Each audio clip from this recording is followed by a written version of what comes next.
Good morning, everyone. This is Matt from TorontoTutorialsOnline.com. How you all doing out there? Today we're just going to do a fun, quick portrait of a really cool model. I got the photo from Graphit Studio. I have no affiliation with them, but they're a great place to get photos. Yes. So that's what we're up to. Next week, I'm going to be teaching in the pre-college a program at the School of Visual Arts in the animation department. I'll be teaching a 9 to 12 class with mixed, like, I guess, 11th and 12th graders, maybe one or two 10th graders sprinkled in. It's a great program for students who are thinking about going to college. It really gives you a nice taste of 3 weeks. I have the students for the first week, and they have an animation teacher for 3 weeks, and they're going to be making a short film. I'm going to be teaching them how to draw, and we're going to try to do this in 5 days. So today, for me, this is extremely different than what I'll be teaching the students. I'll be teaching them figure drawing. I will be teaching them some portrait stuff, but it's a lot of figure, it's a lot of gesture, it's a lot of how to draw form. I'm really looking forward to it. I do it once a year, and it's a blast. All right, now with that being said, I am so not prepared for this today. Yeah, we're just gonna make it happen. Okay, so let's switch and let's get to drawing because you're not here to look at me and listen to me talk. You want to draw along with me. Grab a pencil and let's do the warm up together. Okay, so let's go to this one. Yep, cool. All right. So this is our model. Great model. Really angelic style pose. I don't think I love the hand. It's very graceful. It would be really fun to draw. I don't know if I'm going to draw the hand. We'll see. We'll see. Yeah. Okay. I'm not going to make any promises with that. I don't have a problem drawing the hand. Everything on these live streams is about the four-letter word time. Okay, everything takes time. So if I draw that hand, that's just more time. And yeah, and speaking of pre-college, I need to get my butt in gear and build out the Canvas course for the students. I need to do that like today. Yeah, okay. So I'm going to do the warm-up with this B graphite pencil, nothing fancy. Okay, so let's do this. So for me, thank you everybody who's here watching. I appreciate y'all. For me, I'm just, if you've been with me before, I like to do these ovals. Now, yesterday was an amazing Zoom class because we did another gestural style head drawing and how to place the features, facial features, gesturally. And it raised so many questions for students. All these questions kind of gave me an idea for a full semester course in September. Questions were, I like drawing with the angles, and when I draw with gesture, I don't know how to get the likeness, and then things fall apart. But then when I draw just with the angles, my drawings are very stiff. These were such really, and that was just the tip of the iceberg. The conversation in Zoom class was just so good. So again, I did all of those ovals in a continuous line without lifting my pencil off of the paper. You should do the same thing. This is gestural style drawing. Now, angles style drawing is you're doing these angles like the bark plate thing, which I love. I'm not against it. It's just this is loose and that's stiff. There's no way to get around it. If you draw things and you constantly lift your pencil off the paper for whatever reason, you're unsure or you're nervous or your hand is shaky or it's just a habit that you developed, this is called stiff. And this is called loose. Loose is continuous line. Now, I don't expect you to keep your pencil on the paper for the entirety of your drawing time. That's not reasonable. But during a warm-up, you can. Now, for just drawing in the classroom, this is a second. This is a split second. Okay, so try to build up to a second and then stop. Keep your pencil on the paper, look at your reference, look at the live drawing model, and then move. That's another thing that you can experiment with. Now, the other thing that I love to do is I love to draw these ellipses.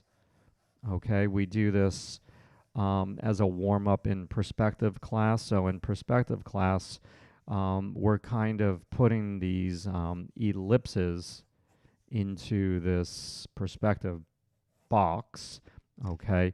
And oh, beautiful. I just drew on the flipping piece of paper. I'm gonna do the drawing on. Okay, so beautiful. So we do these ellipses that way. And then what I also like to do is I like to round these ellipses downward and around upward like that.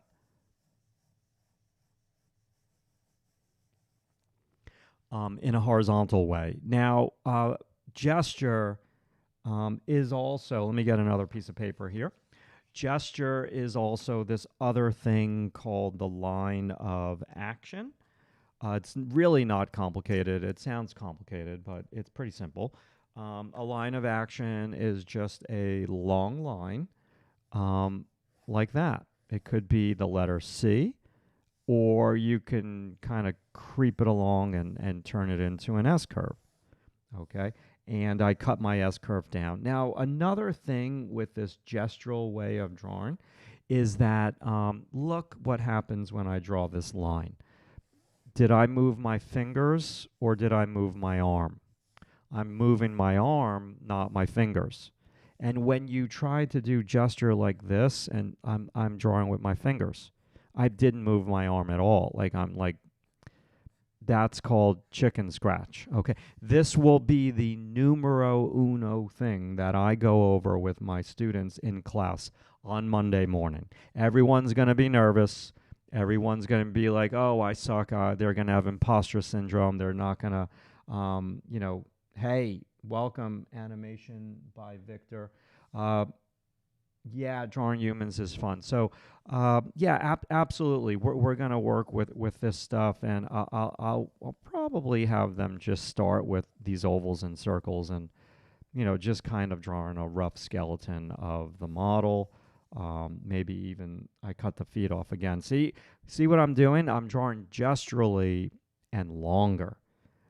Portraits are just like a little bit shorter for me in this setting, drawing from a photo. But, yeah, okay. So I think that's enough warm up right now. You probably can barely even see what I'm doing. We're 7 minutes in. I don't want to go too long today. I have so much to do this week, getting ready for next week in the big city. I live far away from the city, so it's like a whole thing when I go in and teach, especially all day. So I'll be in that classroom from like 8:15 to 4:15. So it's going to be a long day. I got to get out and get my coffee for sure. I got to spend my mortgage payment on a cup of coffee in the city. So that should be good. That should be really good. Everything in that city is like so crazily expensive. Okay. So now what I need to do just for me, oh my God, I always have a shaky hand when I do this. I never have the shaky hand on my Zoom class. Maybe it's because it's later in the afternoon and my old body is warmed up. So why am I putting these marks here? I just need to see where my video camera crops. I guess that's the right terminology for it. And it crops there. Okay, so I don't go off. Now, this is big, and I will zoom in once I get it started. So this is deceivingly difficult, this portrait. I drew it yesterday. I talked about all different techniques for my students at the school, at Drawing Tutorials Online. But today we're just going to draw, okay? So the first thing I'm going to do is place the top of the head. I understand YouTube, this is very, very light, but you've got to just give me a moment to kind of get started here, and just the benefit of drawing with a light pressure on the pencil in the initial stages is that if I make a mistake, I don't have to, destroy the paper with my eraser. So this is the angle for the top of the head, okay? You see it? And look at my angle of my pencil. Is it matching the angle of the photo on the top of the model's head over there, near the part of the hair? So now I'm going to do long gesture. Long gesture. Oh, yeah. I'm shaky. Stiff and shaky. Just a great combination. Getting old is just so much fun. you know how many years I just completely wrecked my body sitting in a chair for 10 hours a day painting, just destroyed my body. I see the younger students doing this all the time in the animation department at the School of Visual Arts. They sit in a chair, no joke, no joke, like 8 to 10 hours a day minimum. And I make my students get up and stretch in the middle of the class, and some of them you can just see they look at me with like daggers in their eyes. Okay, because they're so tired they went to bed at like 4 a.m. They just don't want to do anything. Okay, so listen to me, people. Listen, it's light. You can probably barely even see it, but just check this out. So number one, we did a curved bark plate angle. Number two, we did a long gesture style line of action for the hair. And number three, we did the same thing on the other side. We looked at this width. I don't want to judge it too much just yet. And now what I'm looking at is the height from either the cast shadow or the hair from here to here, and I've got the center of the hair. So, you know, I could flatten this a little bit also with a curved bark plate. So now what I might do is just look for the top of our model's ear. I'm drawing very lightly, people. And now in gesture drawing class, it's no good to draw this light. When we're doing a 2-minute gesture drawing of the figure, you don't want to draw this light. You want to build up your confidence and press down harder and get a really strong, powerful line in it. But this is different. This is portrait drawing. So I want to go like a little bit more delicate in the beginning. So top of the ear, kind of, sort of. I'm looking at the top of the hair, top of the ear. How is that? I'm just making some preliminary like measurements. And now I'm going to get this forehead line here. Okay, let me just get this in the paper. Okay, good old trusty grayscale. So my forehead line, that's an angle, and that is kind of below the top of the ear. Now, the ear is the most underestimated. Let me just get a piece of scrap paper to put here because the screen is hot. I'm drawing on top of a computer screen, and my hand has some moisture to it. And, I don't want the paper to buckle just yet. So hold on now. Now, I've been so lazy. Well, lazy is not the right word. I just haven't had time to go buy pads. I need to get a couple new drawing pads. I've been drawing so much. I went through all my paper, but I have pads. I have lots of them. I just don't like the paper. I really like the Strathmore 400 paper. I'm drawing on Strathmore 300 paper today. It's a more affordable paper. It's like a student grade. It's good for the classroom when you're doing a lot of drawings. It's the yellow pad, not the green pad. So, I just kind of thought about that. Is this paper going to be able to take that abuse? We'll see. It'll be a good test. So now I'm looking at the front of the ear to the forehead. I think that needs to be a wee bit wider. I can always move the ear a little bit. And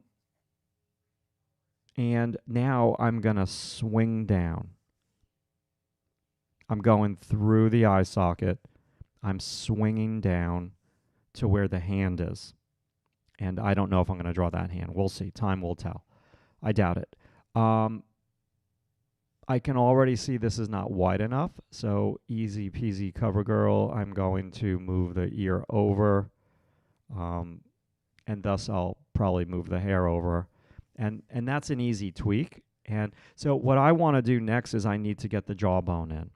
The jawbone and the ear are two of the most underestimated areas. And then I'll zoom in, I promise you, because right now it's probably not the easiest for you to see what I'm even doing here. So ear, I'm just taking a wild guess, educated guess, whatever. Jawbone and swooping down to the chin. Now I want to make sure that I get this angle here. Okay. Okay, now listen to me. I'm going to be more of a YouTuber today. Please, if you're watching the video, please like the video.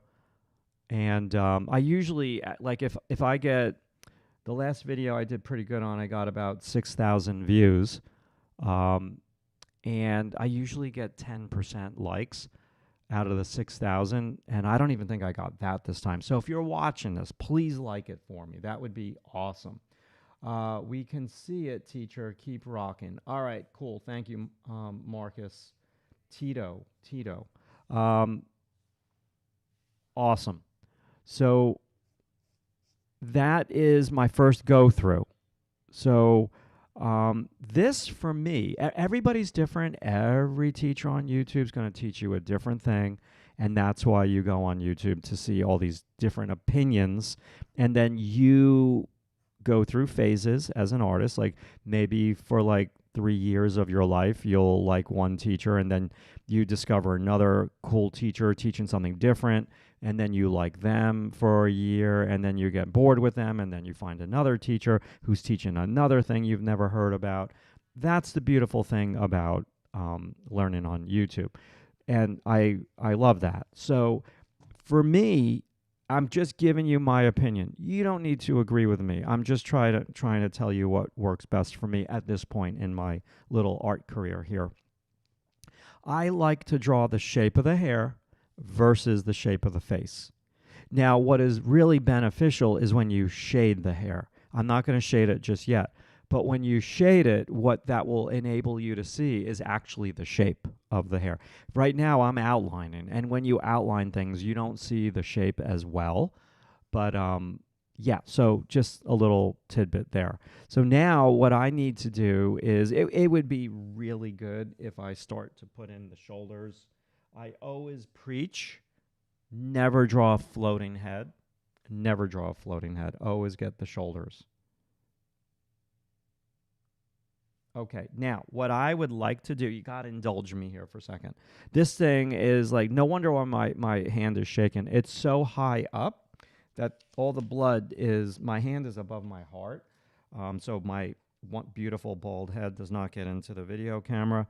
But I'm going to lower this. I think I can afford to lower this a touch.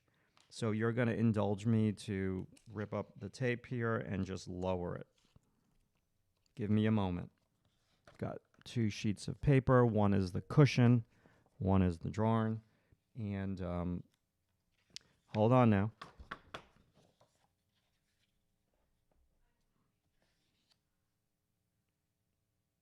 I want to make sure that my paper is level and plumb.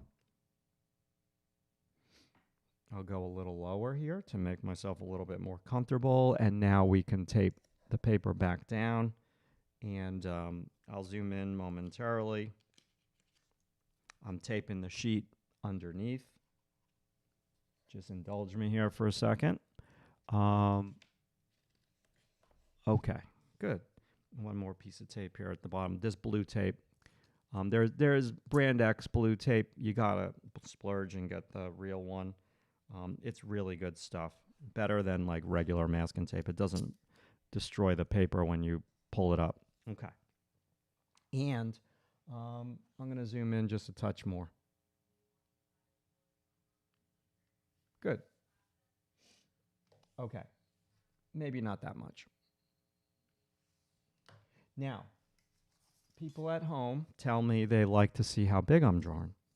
I draw small. Okay, when I'm drawing from a photograph. When I'm drawing live drawing with a model, I draw much bigger. Now, if I go from where I think the chin is to the top of the head, it's about 4 inches. Okay, now I like to draw sight size. I'm going to test myself here, and I'm going to do it in front of all of you so you can see all the fingerprints on my iPad. Okay, now from the top of the head to the chin, ooh, okay. It's a little bit longer. So it's like, I'm going to say 4 and 3, 4 and a quarter. So I can lift the head, I can lower the chin. It doesn't need to be exact. I'm in the ballpark. This is a YouTube live stream. It's not like a client drawing, so it's all good. And I don't do, I've done some portraiture work, paid portraiture work in the past, but it's not really my thing right now. My thing right now is just being a teacher. Okay, so yeah, we can lower that a touch. I can also raise that. Now, what I need to do, I still feel like that ear needs to go over to the left, but I don't want to get too anal with it. I just want to have some fun here today. So let's just put in some tone, like I said. You need to do now. Notice I'm not. I didn't draw any facial features yet. Let me just look at the comments here. So T. Catali, it's been a while since I was a subscriber. Other phase of life now. It's great to hear your voice. Also, if you are considering subscribing, I appreciate that, T. Catali. Thank you very much. That was very kind of you. Yeah. Okay. So let's keep going here. So. I'm going to do a little bit of tone over here. Now, again, I know I repeat myself a lot because these things, they're very important to me. They've been very impressionable to me. And I do this every semester with my younger students. And that is like every teacher has that time in the semester where, everyone's just a little run down. The students are getting a little jaded and their immune system is starting to tank, and some of them are getting sick, and they're losing the fun a little bit. And so I usually change everything around those days, and I have the students draw themselves. And I rearrange the entire classroom. They're not used to it. They're like, "What are you doing?" Like, "Wait, you're taking my spot away?" Because everyone usually sits in the same spot, and they get all like perturbed by it. And I have them draw the shape of their classmates' hair. And it's really fun. And then we walk around the drawings and we look at all the students' artwork. And I'm like, you can see immediately each student without their facial features. Like, oh, that's Emma, or that's Mike, or, that's Ro, whatever. And so shape of hair, shape of face. Do not discount the importance of doing this, because if I did this correctly, all right, and I match the values, I'm not going to, just draw the shape of hair or shape of face here today, but that could be a really good lesson for you to just try. It would look like the model for sure. And then things that I taught yesterday to my paid students at the drawing tutorials. I keep wanting to say School of Visual Arts because I'm so gearing up to go into the city. It's a thing, for sure. The city is just a beast. And then the Long Island Railroad, like humanity on Long Island Railroad. Oh my God, I'm trying not to be negative, but like people think that I want to hear their YouTube video at 7 a.m. in the morning on the train, like because they refuse to get earbuds. But okay, that's my little bitch session. Apologies. All right, so now I've got the jaw. Maybe this could be a little bit lower. It's a little tricky without the hand. With the hand. I'm going to draw it without the hand. I've just made that executive decision. So I'm going to come on in. Now, the Long Island Railroad for me, I've been taking it since I was an 18-year-old because I went to the School of Visual Arts as a young student. And yeah, so it's been part of the fabric of my life commuting into the city. And so it's not pleasant. Everything has just completely changed. All right, so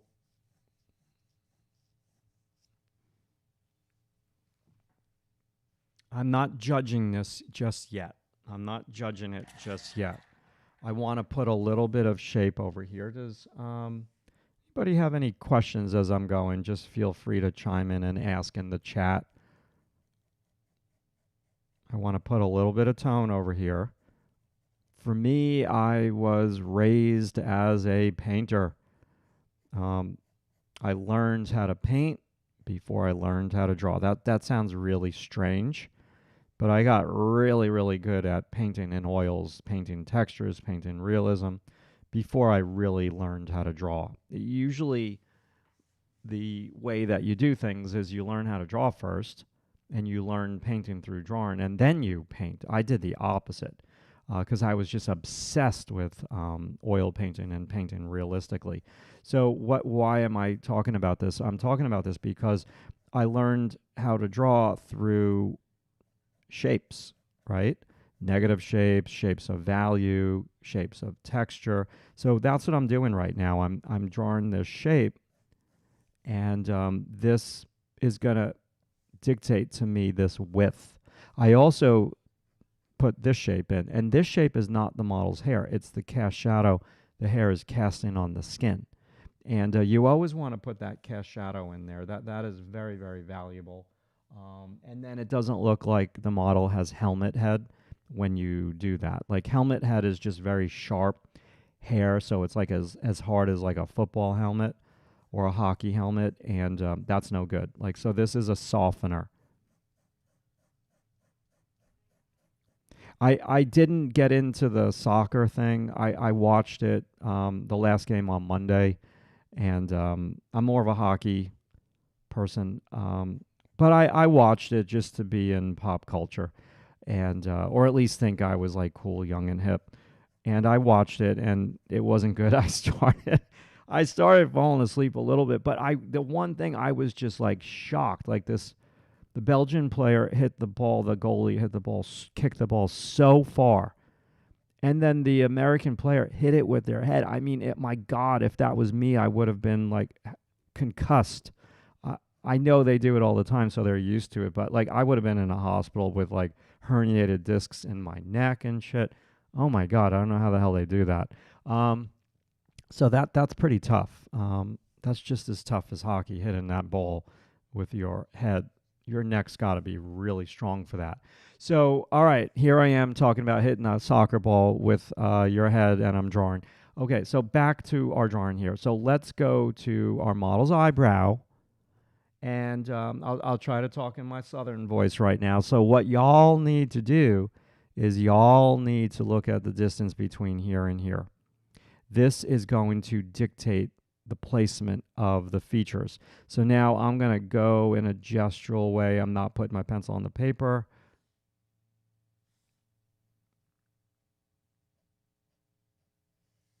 I want to go around like that.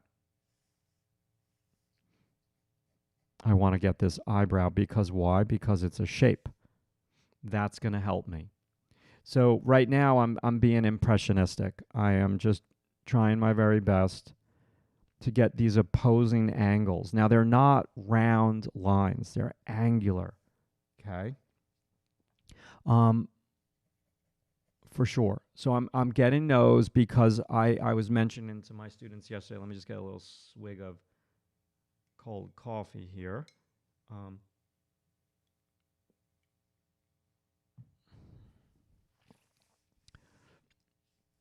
Eyebrows are not angular, and they are angular. They're not always round, and you need to look at the forehead height first, in my opinion. This eyebrow is so much higher than that eyebrow. Okay, so the next thing that I like to do is I like to come over here and get the bridge of the nose. Why? Because this is going to dictate to my viewer who's looking at the drawing that this is a 3/4 view. And it's going to dictate where my center line is. It's going to dictate that this eye is going to be smaller than that eye in perspective. And then I'm going to come down. I'm also looking at the height from here to here. And that seems like a little bit too tall. So I can always play with raising the eyebrow. And but you don't want to get too anal with it, because then it's like you're a deer in the headlights, and then you become too timid and you're not aggressive enough. Sometimes you just need to kind of like plow it in, be like a little bit more aggressive, and let the cards fall where they may. And if you screw up, you screw up. It's just a pencil. You can try to erase. If you're taking my advice in like a 2-hour drawing, that's how long this is probably going to be. I'm working from light to dark. Now, if it's a 2-minute gesture, I am not working from light to dark. I am pressing down harder on my pencil. So now I've got this shape here. I'm not saying it's correct by any stretch of the imagination, but it's my first placement. I'm pressing down lightly, so if I have to erase, I'm not going to shred the paper. And now I'm getting the line that separates light from the shadow under the nose, and I'm going to get that cast shadow under the nose just for placement. So to me, I drew that nose a little bit too long, so I'm going to raise it. So I'm going to leave it like that for now. I don't want to overdo and I don't want to get stuck. I want to keep moving around. So now my next step is going to be looking at this sharp edge of the bottom of our model's nose.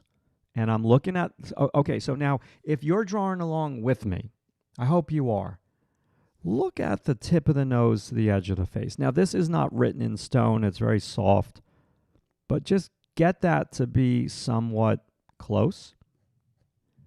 And now I'm getting the angle of our model's lip. Look at the bottom of the nose. Look at the angle of the lip. How far away are they? Lean back, lean back. Now, there's somebody whom I love, and I'm not affiliated with them at all because they're, I think, in New Zealand, and they're an influencer. They're like about moving your body, helping you with injuries and all that. Their name is Vanja, Vanja, and I think their Instagram handle is Vanja Moves, and I was just listening to another video of theirs, and they just talk about not sitting all day. Sitting is the new smoking. And so right now I'm sitting because it's a live stream, but I would have already stood up multiple times to look at this from far away. This is the downside of doing a live stream because, you know, I'm here to help you and keep you engaged in the video. So if I stand up, you know, that's not good for engagement, but you should stand up and look at your drawing periodically. Like the rule for me is every 20 minutes because that's when the model stops posing after 20 minutes. So stand up and look at your drawing. So now I've got this shape here. You see what I'm doing? I didn't outline the lip. I did a little bit, but then I filled it in with shape. And now I'm getting the shadow under the lower lip. And that is going to immediately tell me, people, that I need to lower the chin, which syncs up with my 4 1/4, not 4 measurement. So I'm going to lower this. And I just drew the cast shadow from the hand. And I think I am going to, on this one, draw the hand a little bit. Now, okay, here's the nose. Hand would be right here. Oh, boy. Ooh, interesting, interesting. That just rocked my little world. Knuckle, hand, nose. Knuckle, hand, nose. Okay, I'll just leave it like that. And then these fingers, very graceful, curving around that chin. Cast shadow at the front of the chin. I'll take it. It looks weird, but I'll take it. Boy, the chat's quiet today. How are we doing out there? Are you all fireworked out from 4th of July fireworks? Yeah. Okay. I won't get into my 4th of July experience. It was not good. I just visited somebody's house. Their AC went on the fritz, and oh my goodness gracious, we were sitting outside. Heat index was 103. God awful. Okay, but I digress. That's my first go through with the features. And I am going to stand up. Yes, I am. I'm going to stand up and look at this from far away. And sitting is the new smoking. And so far, I've smoked about a half a pack, right? Let me stand up and look at this from far away.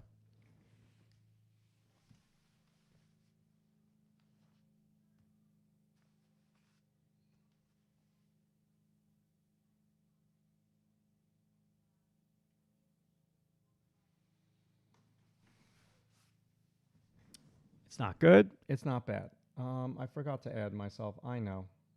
Bad on me. Maybe that will raise some more questions here. Hey, Kim. Kim, I don't want you to think that I don't like Florida. I absolutely am in love with it. I just got to find my place there. And I won't get into the details, Kim, on this video, but you probably know the reasons why I like Florida so much. Um, yes, I think we talked about it a little bit when we were doing the coaching, uh, for sure. But yeah, I just think those places that I visited are not for me. But that was just 3 days of looking at homes, surveying areas, driving on roads, and I like New York is a massive state. So if you drive in Nassau County, which is close to Manhattan on Long Island, it's a complete different experience than the eastern part of Long Island with farmlands and vineyards and all of that. So I wouldn't want somebody to judge Long Island from just driving in western Nassau closer to the city versus being where I live on eastern Long Island, where the vineyards are, the gateway to the Hamptons. Not that I go to the Hamptons, but it's just a different experience. So I don't want to judge my Florida visit from just being in northern Florida because there's a whole nother world. So, okay, so we did a little bit of side plane of the face. Okay, and now I'm looking at the cheekbone light, and now I'm going to get this. I'm not drawing the eye, people. I'm drawing the shadow that the eyeball lids are casting on the face, on the skin. Or at least I'm trying to do that. And I'm not really drawing the eyelashes. I'm drawing this whole unit, and I'm squinting, unit of shadow.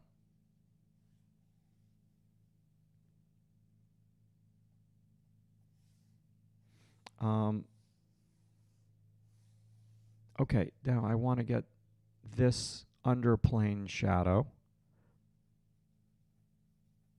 of that cylinder that is right at the edge of the, if I sound like I'm trying to be smart, I could say orbital bone, but really it's the eye socket, the edge of the eye socket. Good. And then I can raise that brow. Good. This is the tear duct indication. I'm being very impressionistic.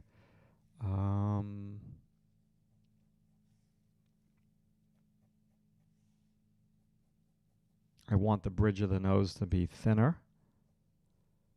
Now, okay, so let's say I think that's where maybe the tear duct is. This tear duct is not, you got to get the angle, people on YouTube. You got to get the angle. And Matt in the studio, you got to get the angle. Okay, so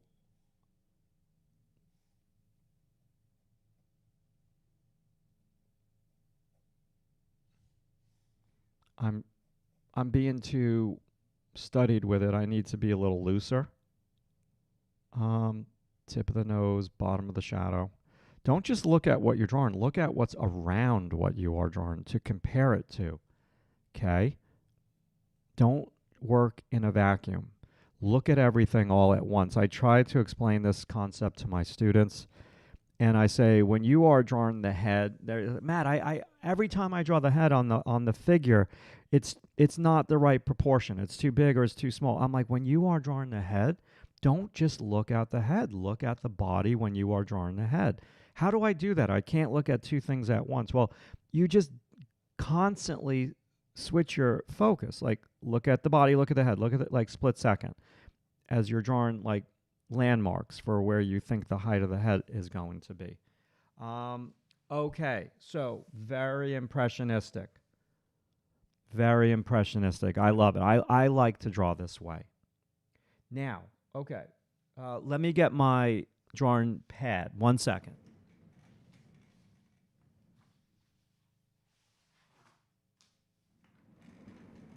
Now, you probably can barely see what I'm even going to show you here. But so when I'm drawing from a photo, I like to draw, and she's too wide. It seems like I need to adjust, and it's easy to adjust. I can make the hair higher. I still have a lot of measuring to do. So this is, I would call this light tone. I would call it more impressionistic, big brush strokes, so to speak. And now, look, when I draw in the classroom, these are quick sketches of the model that I like to do in between teaching.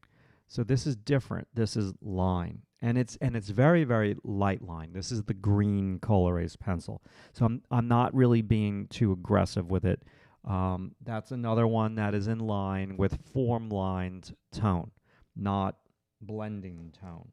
Is there anything else here? I showed this last week. So yeah, this is line. And I'm just doing studies of the model's body, the model's hair. This is different. Okay, so your style sometimes can be dictated by the amount of time that you have and what you enjoy doing. So in the classroom, I've got limited time. We do a lot of 2-minute poses, 5-minute poses, 10-minute poses. Okay, hold on now. Any questions so far? She's a little wide. She's a little wide. That's my fault. Okay. So I'm going to start here. Now I'm starting to press down a little bit harder.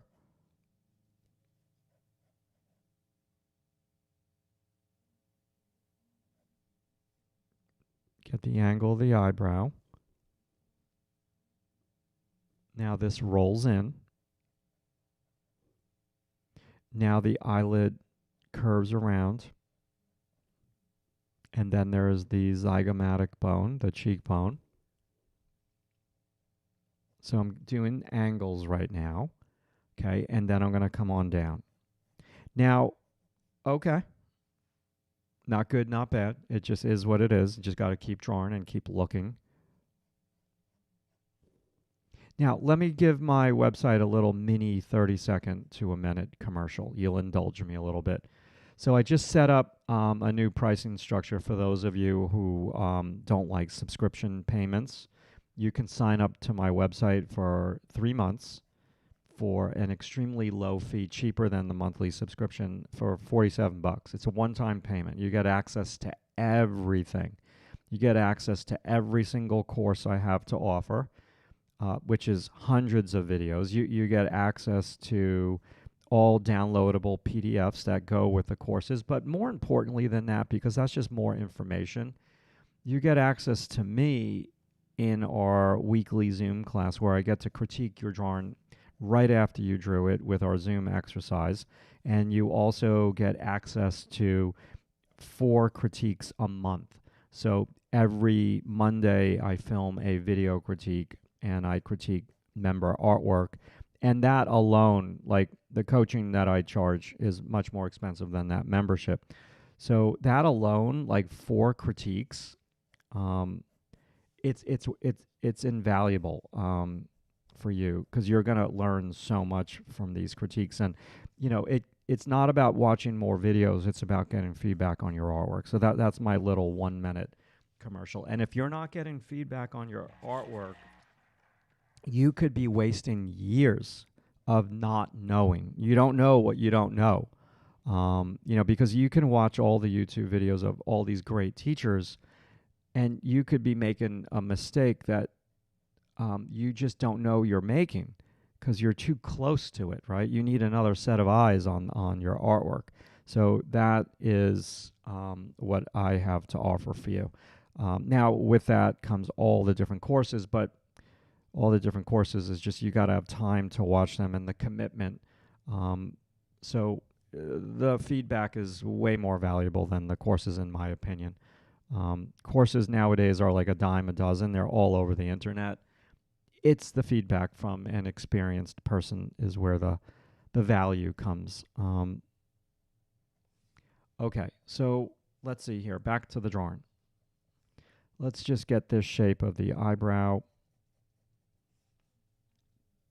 Good.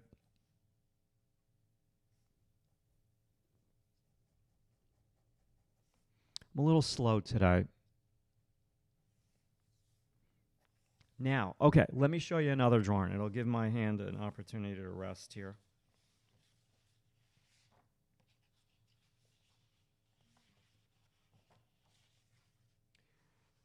Now, this was last week's live stream drawing that I worked on for a couple hours after the live stream. I like this drawing so much better because it was more focused on line and less on tone. This one, I'm going a little bit more of a traditional route. So now I'm reminding myself, Matt, you need to add some of these like loose lines and you need to be a little bit more gestural with it for sure. For sure. So let me try to do that. But I'm in a different place today, right? I'm in a different place. Uh, so I want to put down a little bit more tone before I start to come on in with more gesture.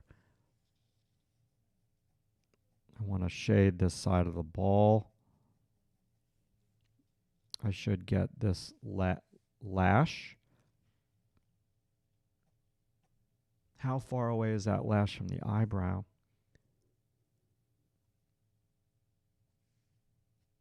And something tells me this eyebrow needs to be a little higher. And then this lid line shoots down.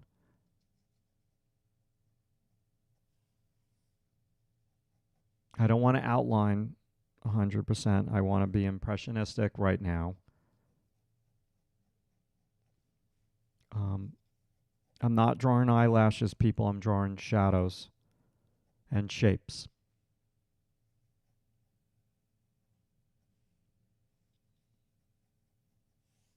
Okay, let me not get stuck there. That's fine. So I've got...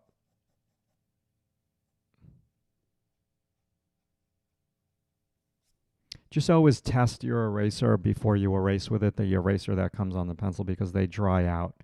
And if you erase your paper with a dried out pencil, it's going to mar the paper, and it's very frustrating when that happens. So I don't like to put too much information here in a short drawing, but a little side plane. If this is the tear duct, how far away is this shadow?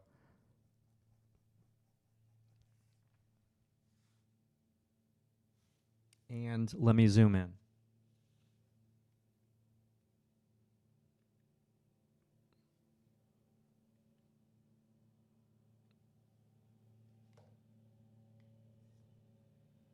Hello, Kiwi the Clown. Just welcome to the live stream. Thank you so much for joining us.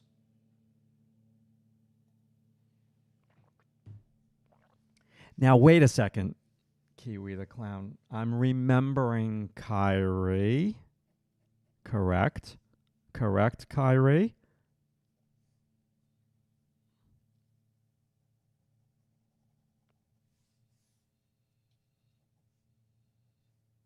Kyrie coming back for the long drawings. Wait a second. You're an animation student. This is sacrilegious. What's going on? What's going on with you, Kyrie? This is Kyrie, correct?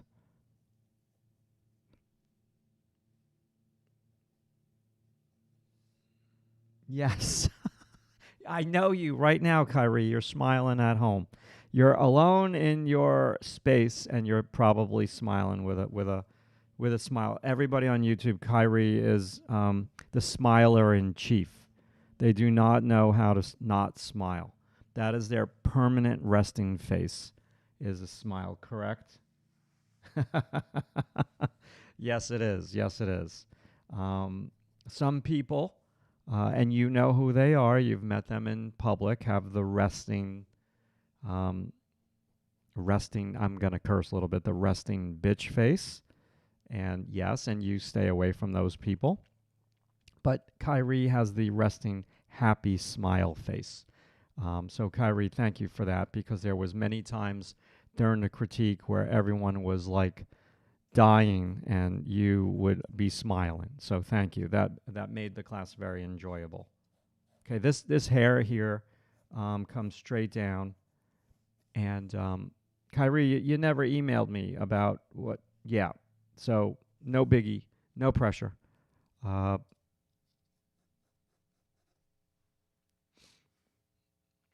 I think I really should get this eye in, maybe.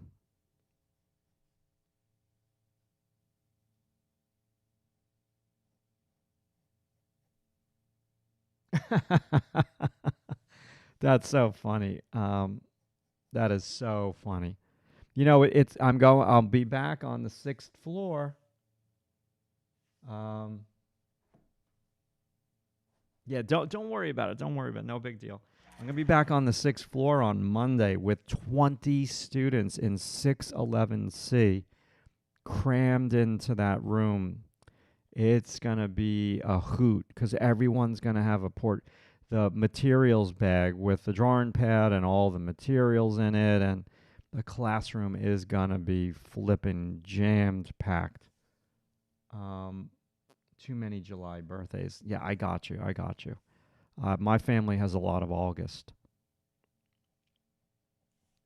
Um, okay.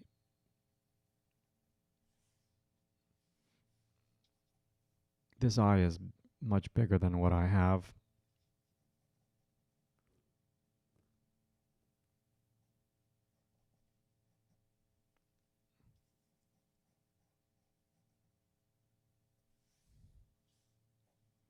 And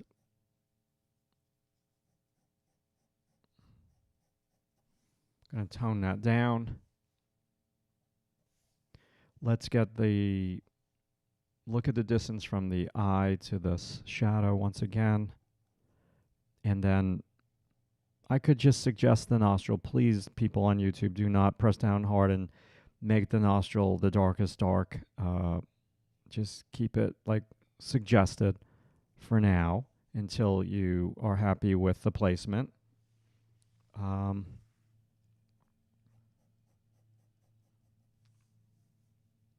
just want to do some form lines. And the lower lip has white highlights, but it's not 100% white. So I'm just going to put some tone on the lower lip. And I made the lower lip a little bit too tall. I think the upper lip is taller. Get the corner to corner. That's the tilt.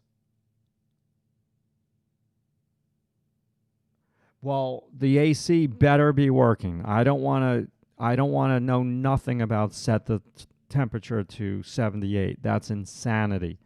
Um, yes, no, that can't happen. I don't care. We need to have climate control.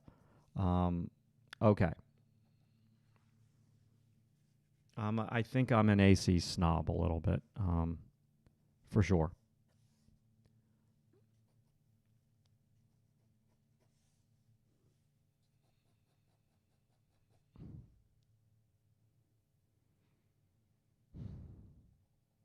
What time is it? Okay, at 11, I need to get up. I need to stand up, and I need to look at this from far away. I'm raising the lip, the knuckle of the hand.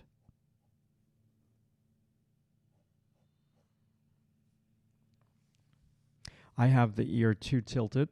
Um,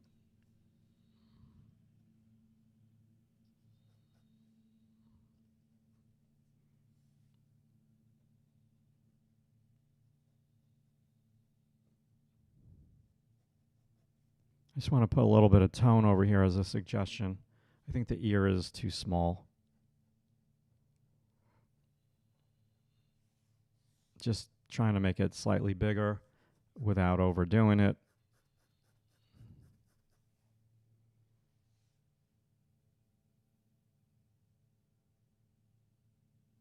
Okay, so I agree. You generally saved us on Fridays with that AC because it was always either too hot. Yeah, I didn't think I was able to adjust the temperature in there. I only figured it out like halfway through the semester. Yeah. Okay. So now everybody, before I stand up, I just want to be have some fun here with a brush, and just I'm gonna brush this in. You don't need to do this, but I find it speeds the process along, and it gets rid of all those little white dots in the paper, and it's an instantaneous darkener. It just everything just goes a little bit darker when I do this, and I like the soft effect anyway when I do these types of portraits.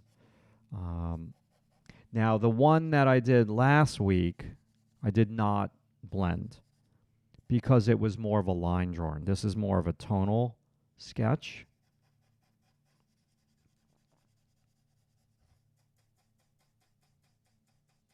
And you can be gestural with the brush too. So this is just going to help me immediately with my likeness because the values are going a little bit darker and they're becoming more solid. Now I'm going to get a bigger brush to be a little bit more aggressive with the hair and the side of the face.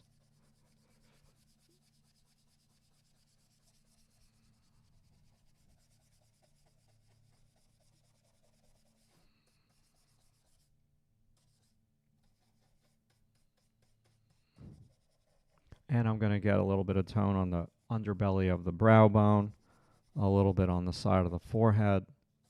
So right now I'm really being aggressive with this and pressing down pretty hard. And then I'm going to just take a little break, stand up, and then I'll come back to it with like fresh eyes. And then I can start to pull out some lights with my eraser, which is a very common thing in painting where you pull out the lights. And you can also do that with charcoal where you use your eraser and you pull out the lights. So, yeah, love it. Nice and soft. Our first impressionistic go through of this model. So I'm going to just take a little bit of a break, people. And when I come back, I think what I'm going to do is I'm going to just focus on the eyes a little bit and try to resolve them. Awesome. Awesome. Yeah, give me just a couple minutes. Of course, I'll leave this up for you to draw from while I take my bathroom break, stretch break. I'll be right back.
Okay, so What I need to do is I need to do a lot. I need to do everything. I need to do everything. So let's get to it. So I'm going to just start with this eye over here and see if I can't resolve it a little bit.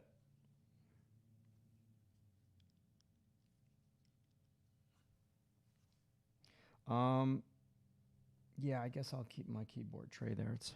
It's annoying the hell out of me. Actually, I don't need my keyboard tray right now. I'm just gonna move it.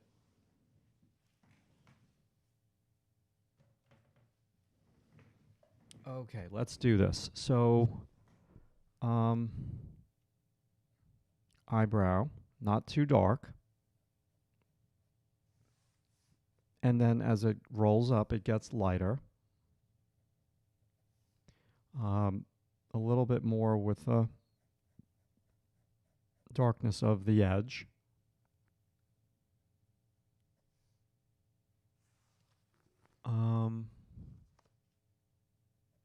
I want to try to have edge clarity here.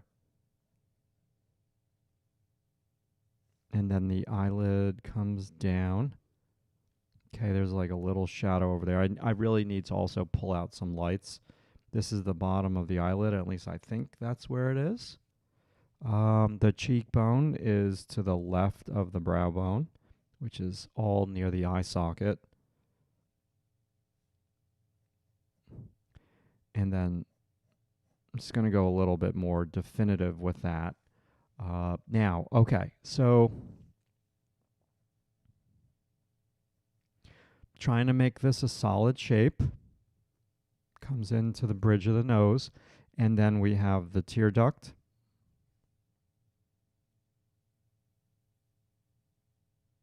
And then I'll get to the chat in a second. And then I want to get this. This is not a straight line. It's got a curve.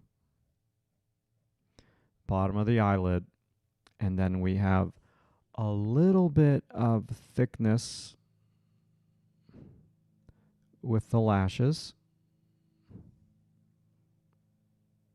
And then their lashes are a little lighter there. I need to resharpen the pencil.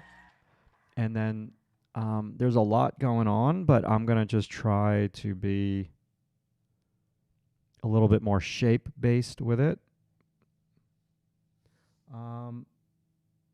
Amir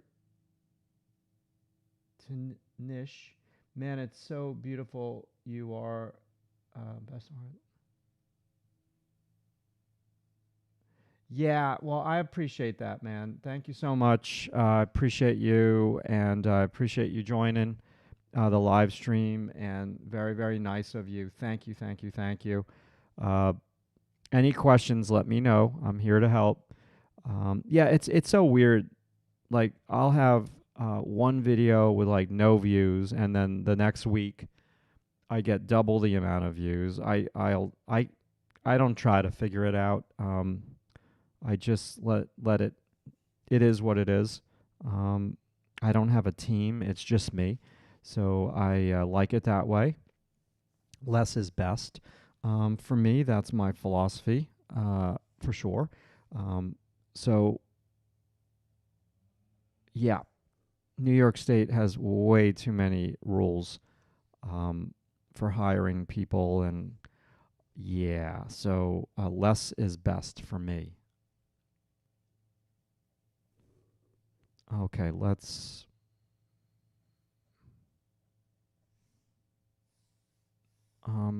I think I need to go darker with this. If I go a little darker, that will help. Her eyelid, I think I need to also use my eraser and make her upper eyelid bigger. Oh yeah, this is bigger. And kicks out. And let's use the eraser. And let's pull out some light over here with the kneaded eraser. It's a beautiful thing about using the brush. It's very easy And I think I want to make the eyelid taller, closer to the eyebrow, because she's really looking down and she has really big eyelids.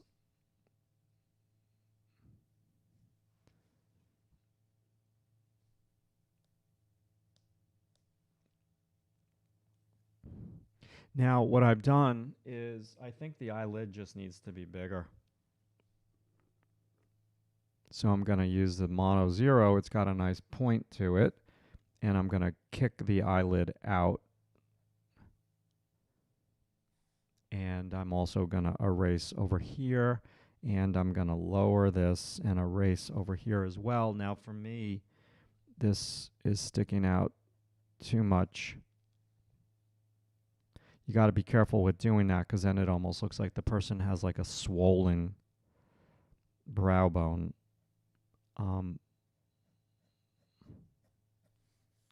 Couple of angles there, just trying to be like a little bit more exact. Now I'm going to leave it.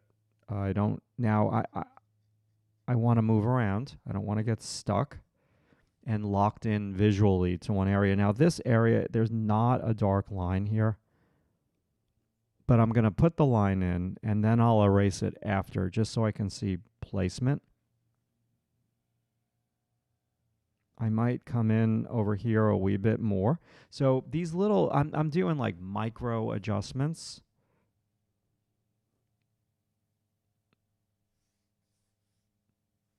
This underneath the nose needs to be very sharp. This is what will make the nose come forward in front of the face, because the tip of the nose is the foreground of the portrait.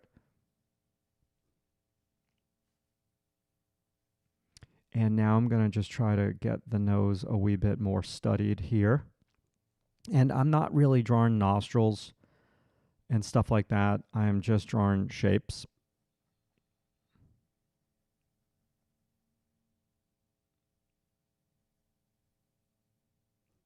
Okay, so now this angles down like that. You got to be careful with the bottom of the nose. Don't want it to look like a mustache.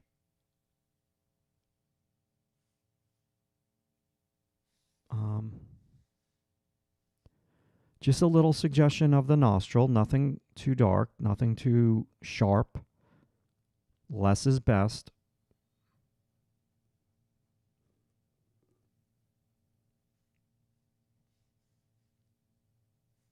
And I'm going to just try to do a little soft side plane. This comes into the nose here. There's always a ball at the tip of the nose.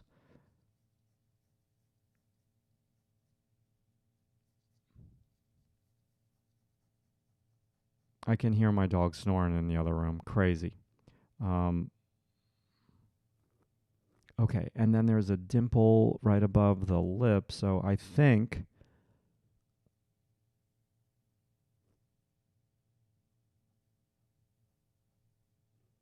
I'm going to redraw the upper lip, and then it, how far away is that from the edge of the face? I'm going to come on in and get the corner of the lips. And something's not right with the lips, but yeah.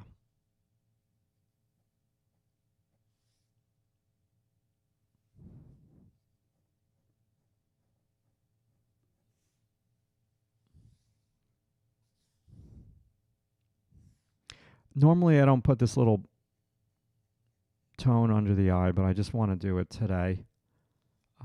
Just see what if that helps.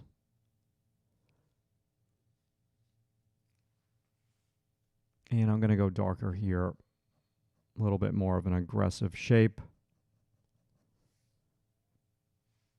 And yes, I am. How far away is the hand from the tip of the nose? I think I could raise this.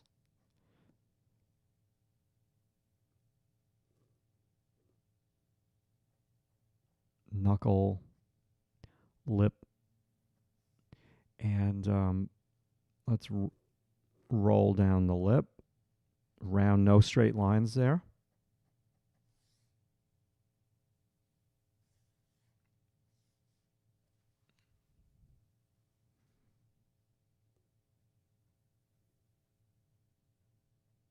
Just raising that eyebrow a touch.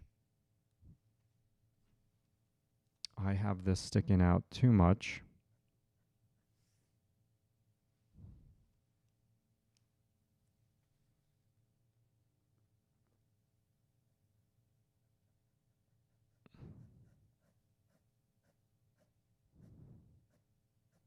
Just kind of downward pencil stroke right there.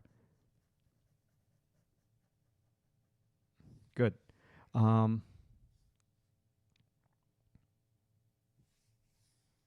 Any questions, just let me know.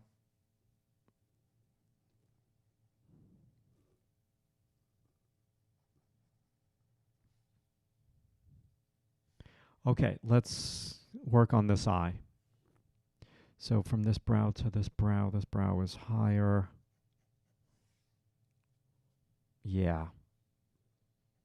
It's not, I'm not really drawing an eyebrow, I'm drawing a shape.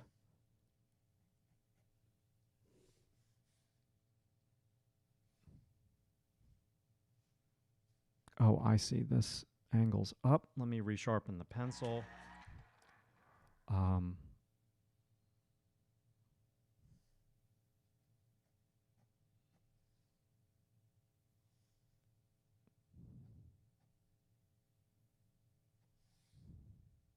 Couple of angles in there. Eyelash.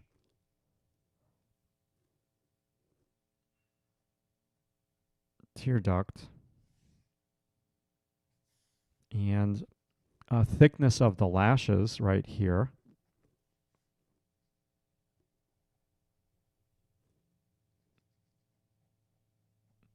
So again, don't focus on the eyelashes. Focus on the shape of all of the eyelashes grouped together. Okay? Don't worry about the highlights. I see a highlight right here where my pencil is on the paper, on the lower eyelid ledge. Don't even concern yourself with that. Just try to get the cast shadow that the eyelid / eyeball / eyelashes are casting on the model's face.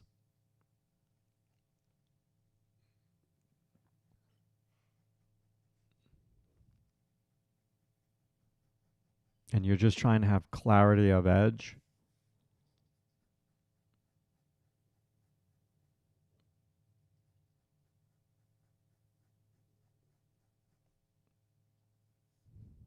And this is just a ball. Her eyelid is just a ball, so I'm trying to show the ball via the eyebrow value / shadow. Because this part of the eyebrow turns underneath into the eye socket.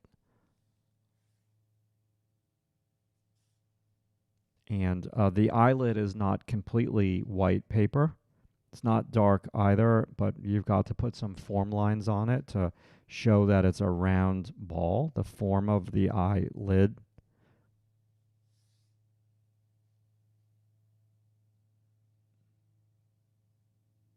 Hey, Columbia, welcome, welcome. Must be beautiful down over there, beautiful. And I'm sure your coffee is amazing. Absolutely. Thank you for joining. I really appreciate any questions, let me know. Definitely love doing the live streams on YouTube. When September rolls around, and I'm going to be going back into Manhattan to teach at the School of Visual Arts, I'm going to be doing the live streams on Mondays. In the summertime, I'm doing them on Wednesdays. Next Wednesday, I will not be here because I will be at the School of Visual Arts teaching. So I'm there 5 days, Monday through Friday. I'm teaching 2 classes. I'm teaching a 9 to 12 and a 1 to 4.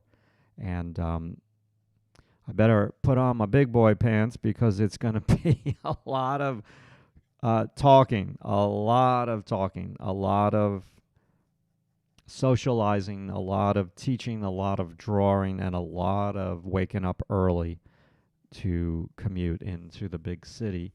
Should be lots of fun.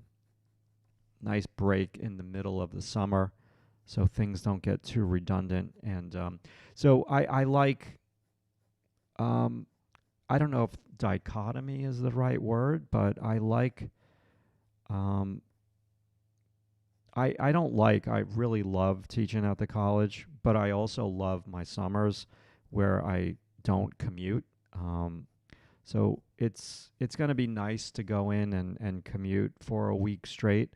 So then that will make me appreciate the month and a half that I have of no commuting before it really starts the 15-week semester in the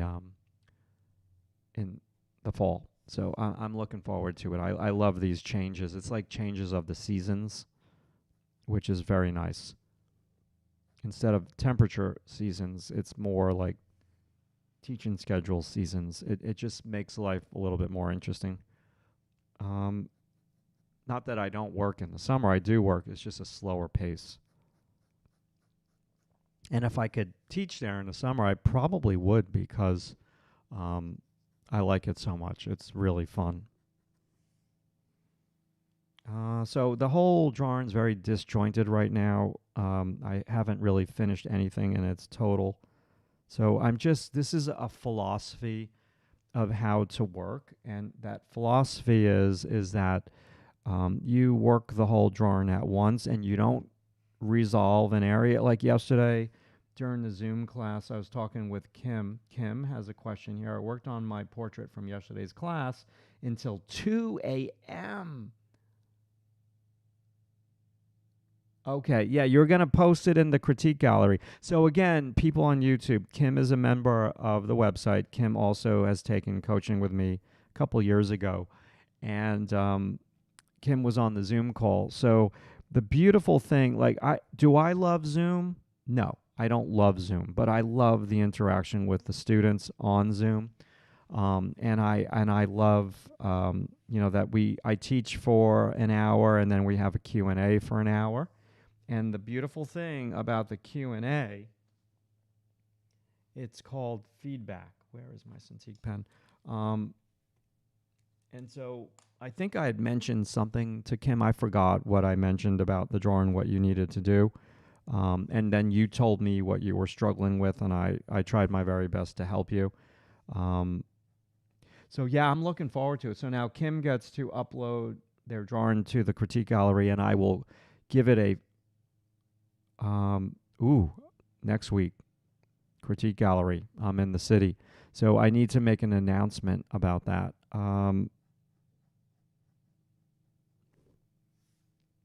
For sure.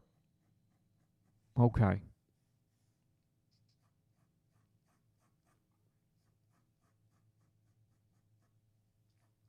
Kim, if you want, you could email me that drawing. Um, and I'll take a quick look at it, okay? Yeah, just email it to me. Take a picture of it with your phone and send it right to my email. Don't tell anyone, though. Don't tell anyone. Just between me and you. Just between me and you. If you're working on it till 2 a.m., I got to see this drawing because I know you were really into it.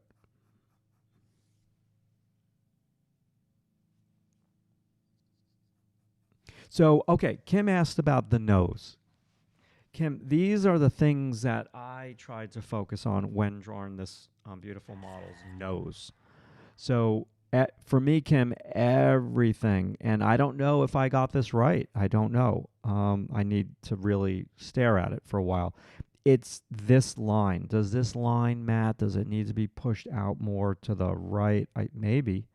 So, Kim, it's this line and how that looks, the distance from here to here. I have it too wide. Damn it. Okay. So I'm going to erase.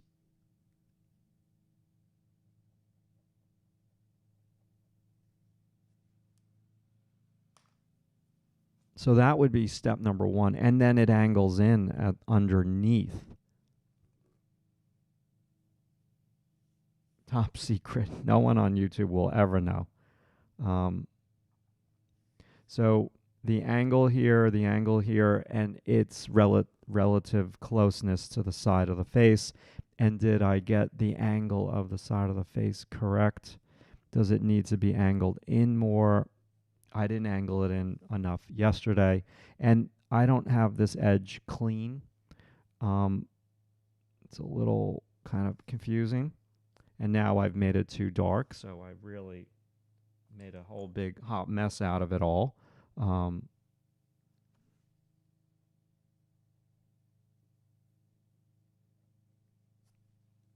The next step with the nose for me, Kim, is this round line that separates. It goes around the nose here.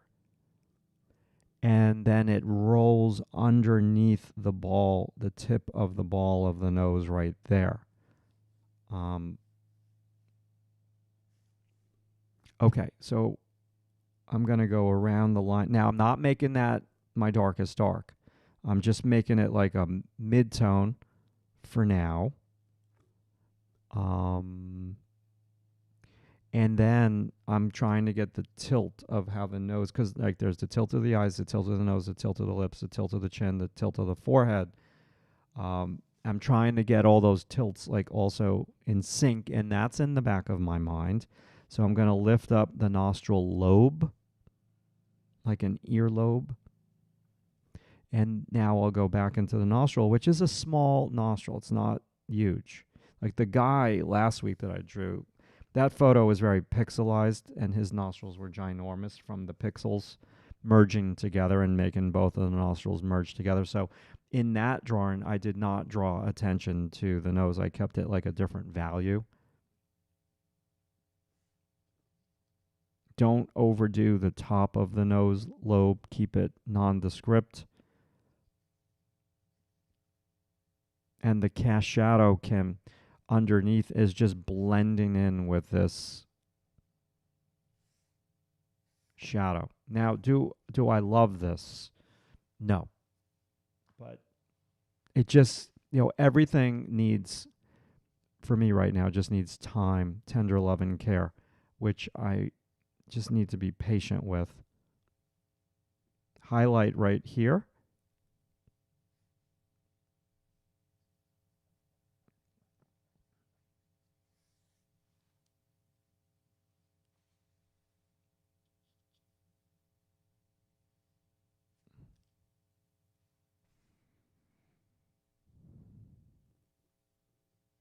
I'm going to get rid of this line a little bit.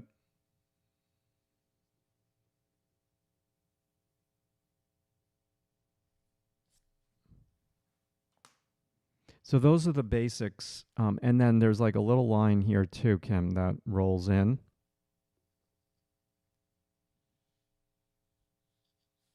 Yes. Okay, fine for now, not perfect. Now, what is the distance from the bottom of the nose to the top of the lip?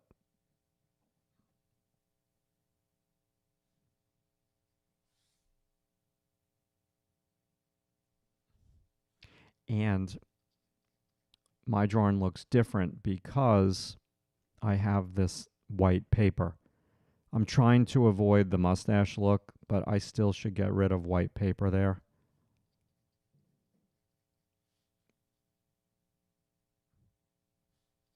So this week is very different than last week. Last week was more gestural. This week is more tonal. I like both. Gesture, I just like both, but gesture is going to make the drawing look looser, fresher, and not so stiff.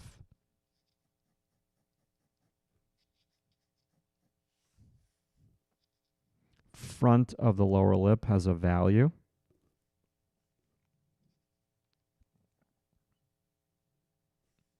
Under the lower lip is that shadow. We don't need to make it so dark.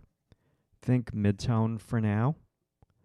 And then if this is the shadow of her nose, I'm going to try to connect that with the cast shadow the finger is casting on the chin.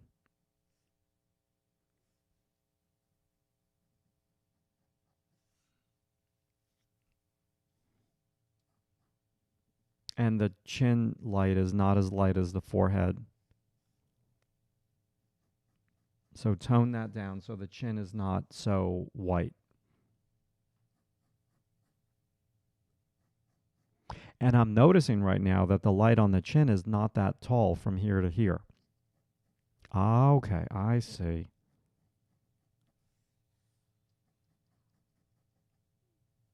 I should look at the bottom of the lip and where the heck is the bottom of the chin? Model is just like a classic model look, a short chin.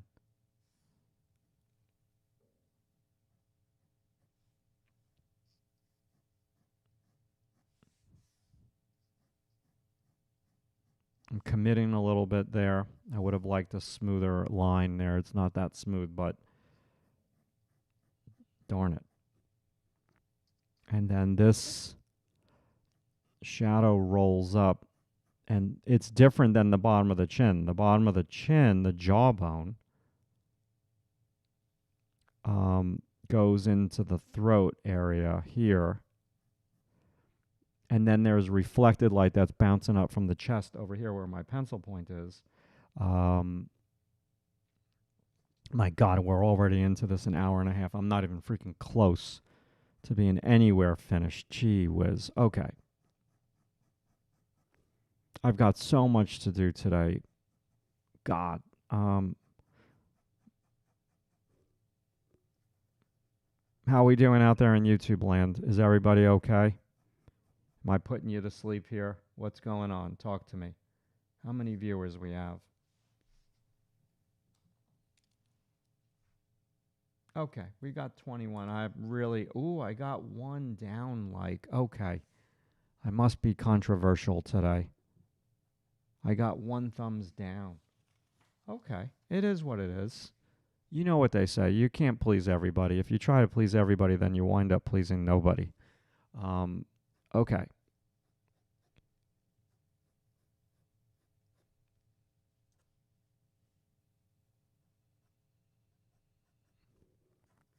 Put a little bit of tone on the ear because that will dictate the width of the face.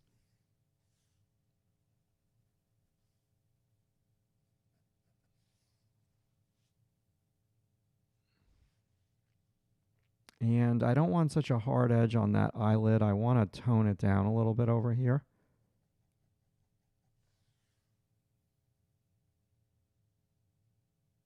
I think I really need to work on the hair because remember what I said, that's the frame of the face. But before I do that, let's just kind of get this jawbone, the reflected light area of it, because that will dictate if I'm on or off with the width of the face and the height of the face.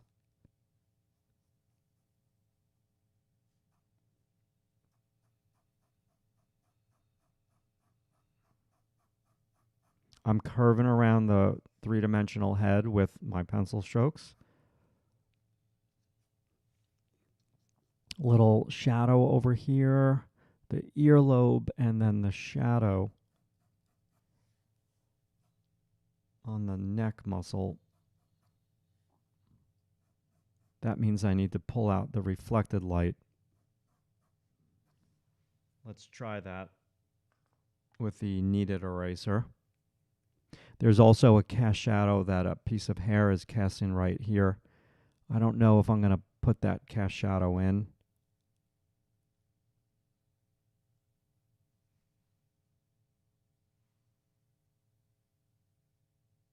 Get up and do some jumping jacks. Absolutely. I'm gonna stand in a couple of minutes.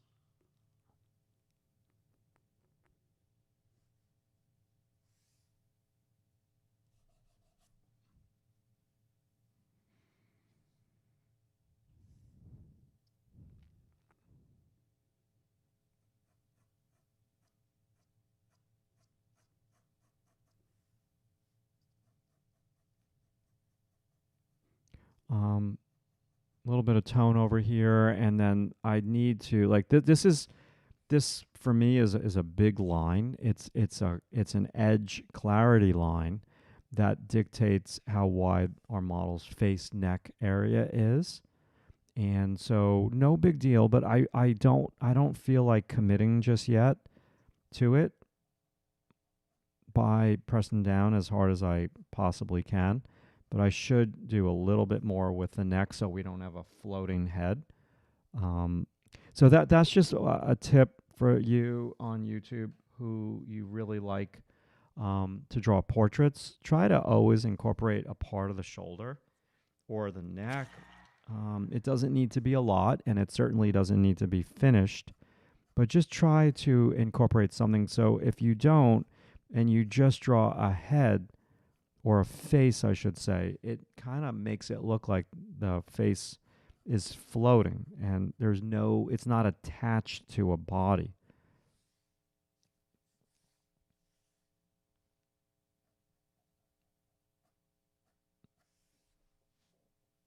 Okay. Oh my God, I could use coffee right now.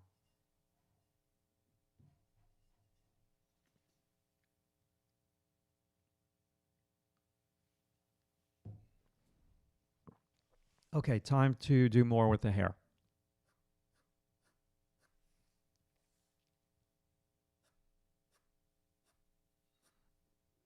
So long pencil strokes, people.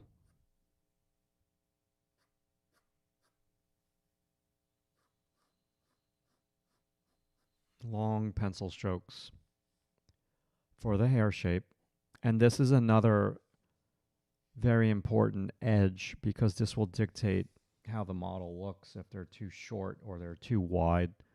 I'm not saying that everything is peachy keen here. Like I'm I will work on this after the live stream, and I will look at it, and I have a stand-in desk right now, so like if you see like my desk is moving up, and then I can move it down, so I'm gonna try to work on this standing for a little while.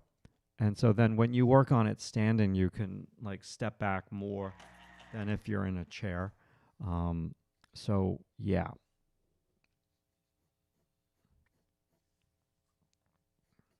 But these edges are important edges because it dictates the height of the portrait.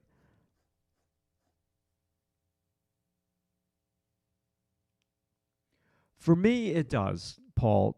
I like drawing the same size. Now, we'll do the test. I'm not 100% correct with this one.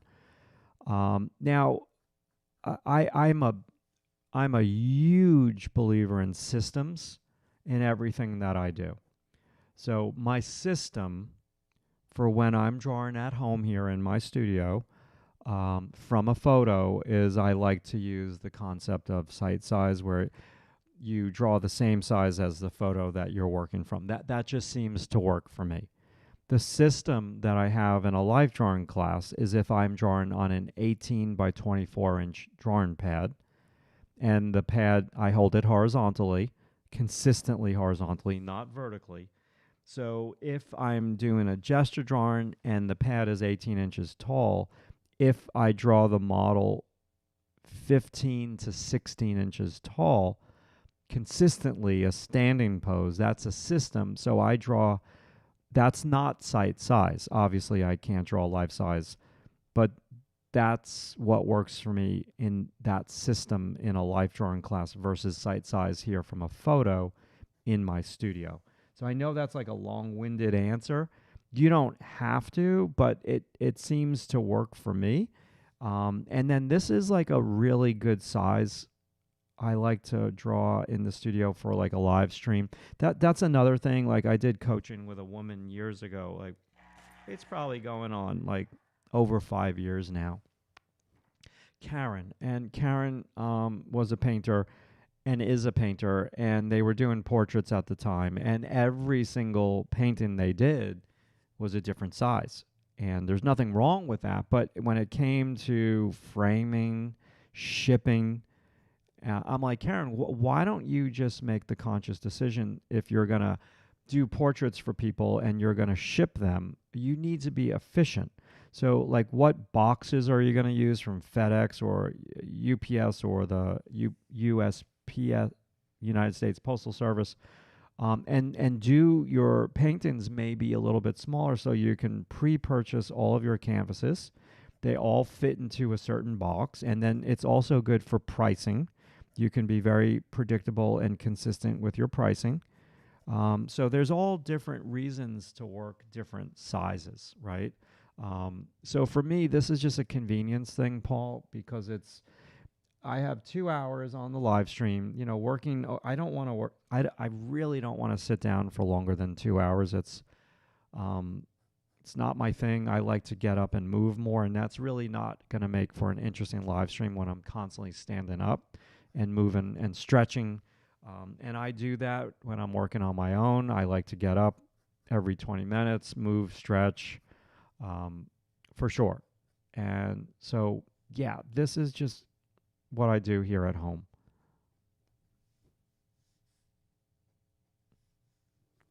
So let's get the part of our model's hair. Any other questions? That was a really good question. And I'm going to judge. I'm going to judge it in a little bit, Paul, in terms I'm going to just measure my iPad and measure my drawing. See how, and I know it's off for sure. But for this scenario, a live stream where I'm doing a lot of talking and drawing simultaneously, it's fine.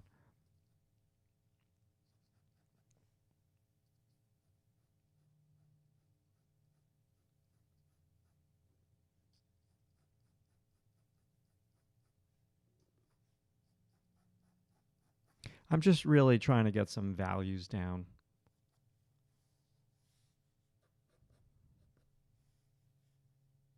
I'm being more impressionistic with this drawing, less gestural, less linear.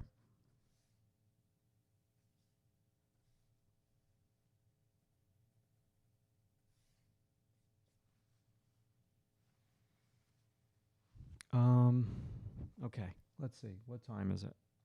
I need to stand up for a minute, people. I need to stand up. Give me a second.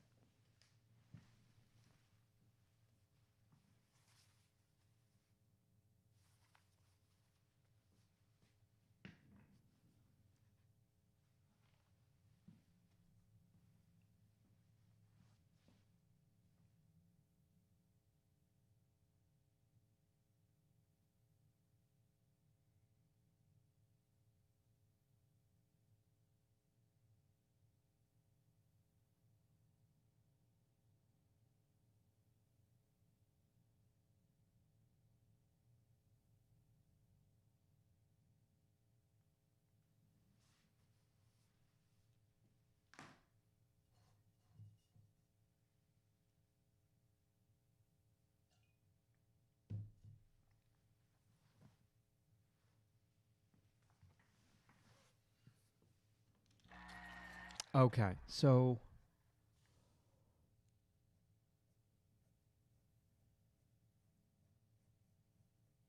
just pushing that in a little bit. I think I want to push this in and darken this tremendously.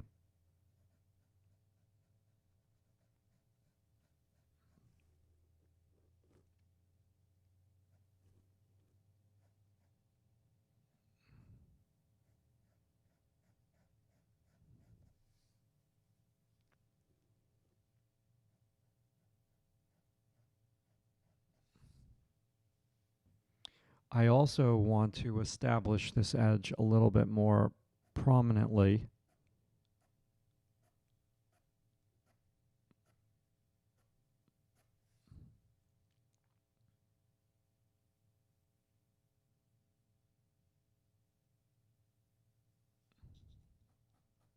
I want to merge the lower lip more with the skin, except for directly underneath.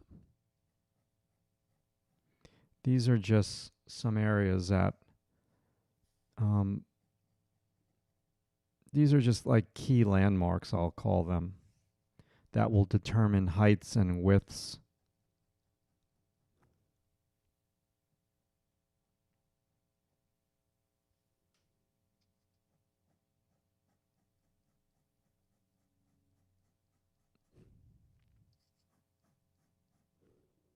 A little darker under the chin. I'm curving around with my pencil stroke direction. And I'm going to go darker here still.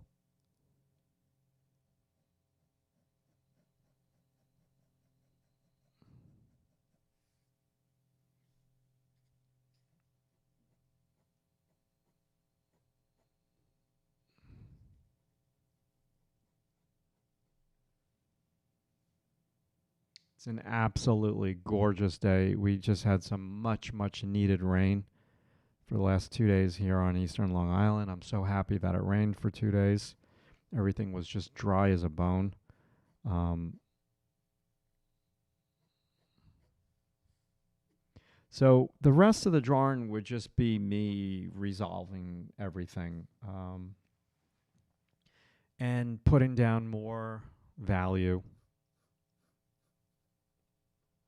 I haven't even touched the ear. The ear is a major landmark on this piece. And it really won't like start to really look like her until I place the ear and get all of that like resolved. I'm a little slow today for whatever reason. Um, it's not an easy portrait to draw. It's hard for sure. Anybody else have any questions? I'm gonna go. I think I'm gonna go till 12, and then I'll call it a live stream. So if you have any questions, now's a great time to ask.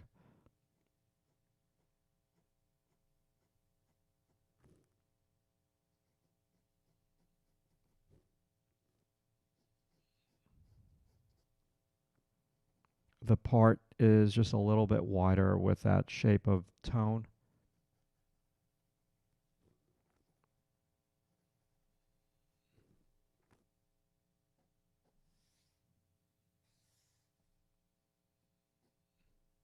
And you also want to have just a couple of loose strands of hair also. Just relax the portrait.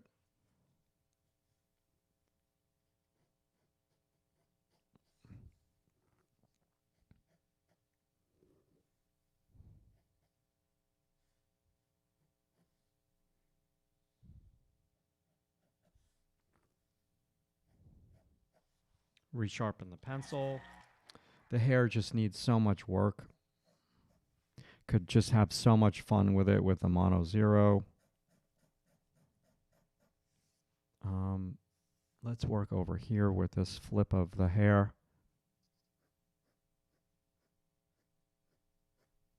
That's a character thing, so you got to get that.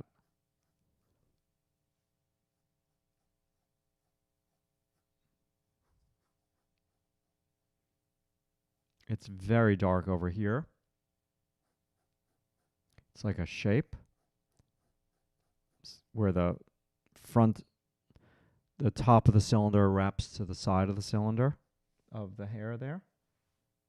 Yeah, it's a Graphite Studio model. It's one of their, I'm guessing, like it seems like this model has worked for them for since the beginning maybe. It's a figure drawing pack. So this is from a figure drawing and I just crop the head because I don't think YouTube likes when I do figure drawing as much. That's why I've been doing so many portraits. And I need to draw some figures before class on Monday.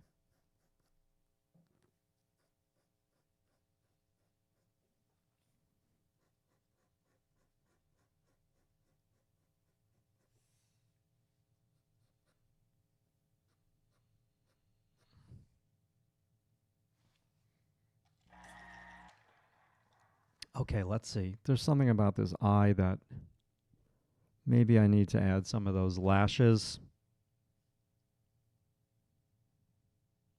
Maybe I need to go a little bit more darker with the cast shadow, maybe.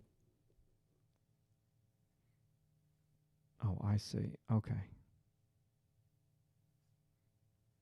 And this is where there's no white on the lid. I'm going to blend that with the lash. And then I'm going to add just a couple of lashes. I want to see what that does for me. Just suggestion.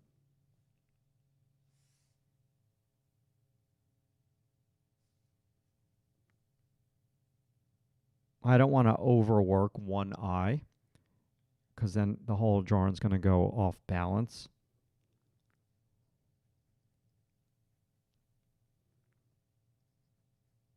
Around the eyelid, which is a ball shape.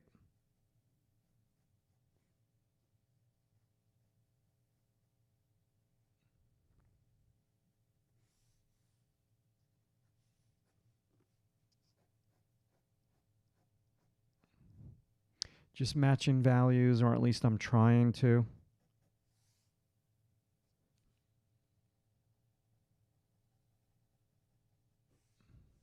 I could spend a little bit more time over here.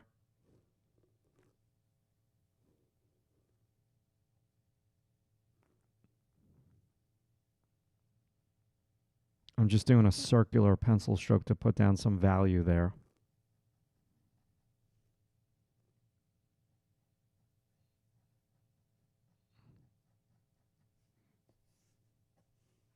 And just for fun, let's just pull this out.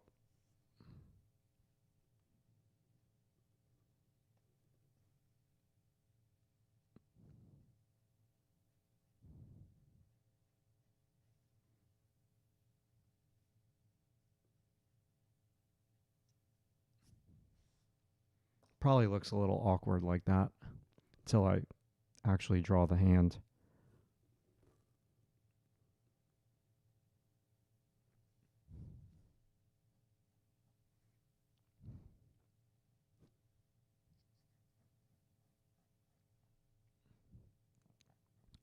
All right, YouTube, how are we doing? Any other questions? Coming down to the short roads here.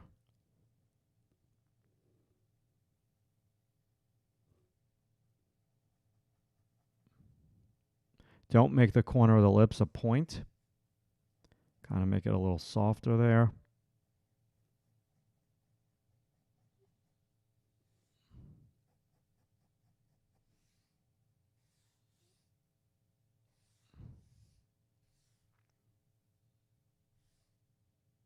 How far away is this from the eye?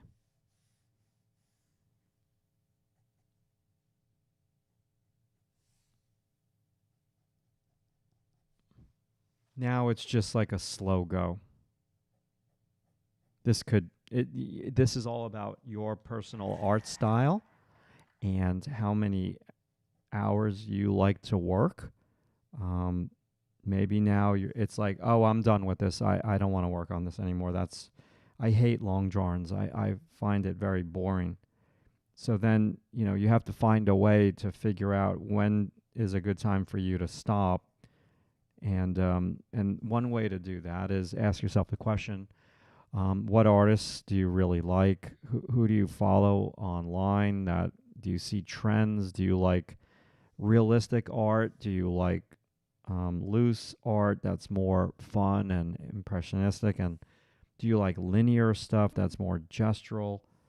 These are the questions that you need to ask yourself, and these questions will hopefully help you figure out when is it time to stop. For me, I have a couple of styles. I have my gestural style for life drawing, and then I have more of a rendering style. Rendering just means you're just resolving everything for hours, trying to make it look a little bit more realistic. And so I don't do that much in the outside of these drawings because of time. But that's what I'm trained on the most. Okay, the ear.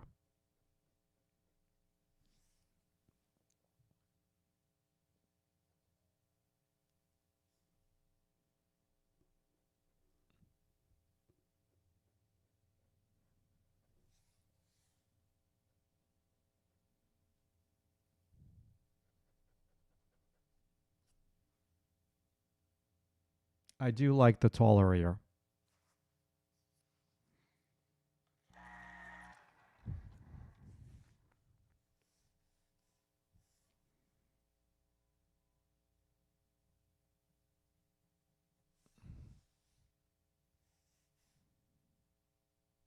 And let's just resolve a couple of more areas here. Any other questions from people on YouTube?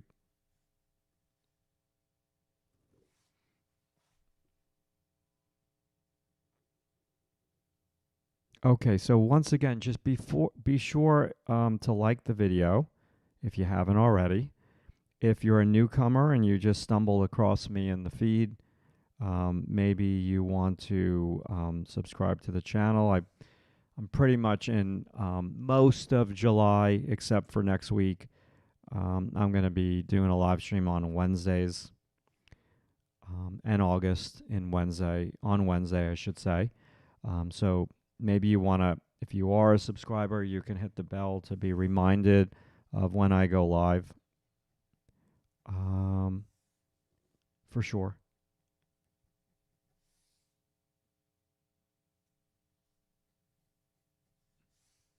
This has been fun.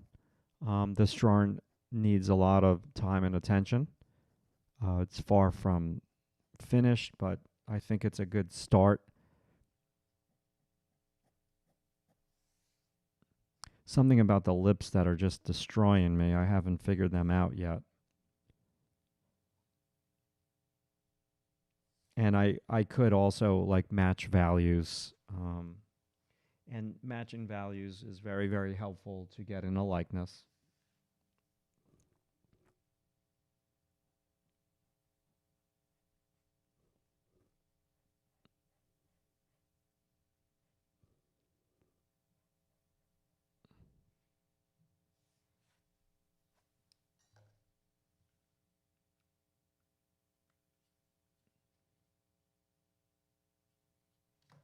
Just getting a little drink here. And I want to work on the neck a little bit.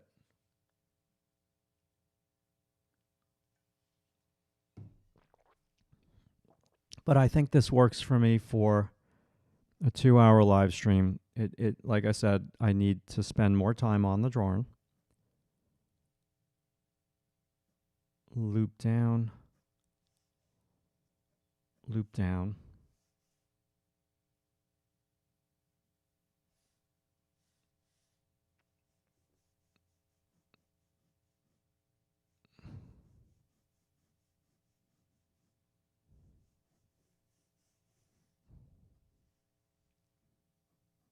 Put a little tone on the neck, nothing crazy.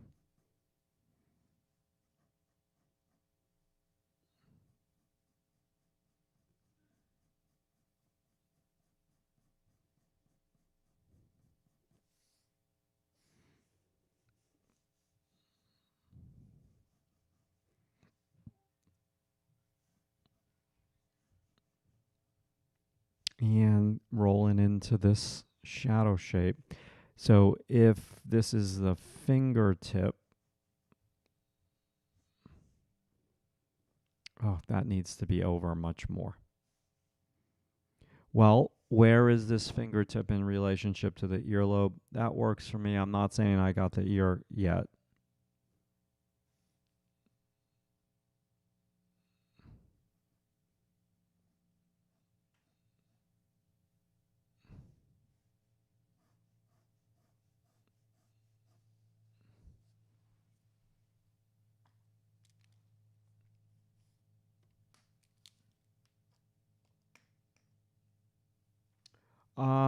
So Paul, for me, I only work with a live model when I'm teaching during the semesters.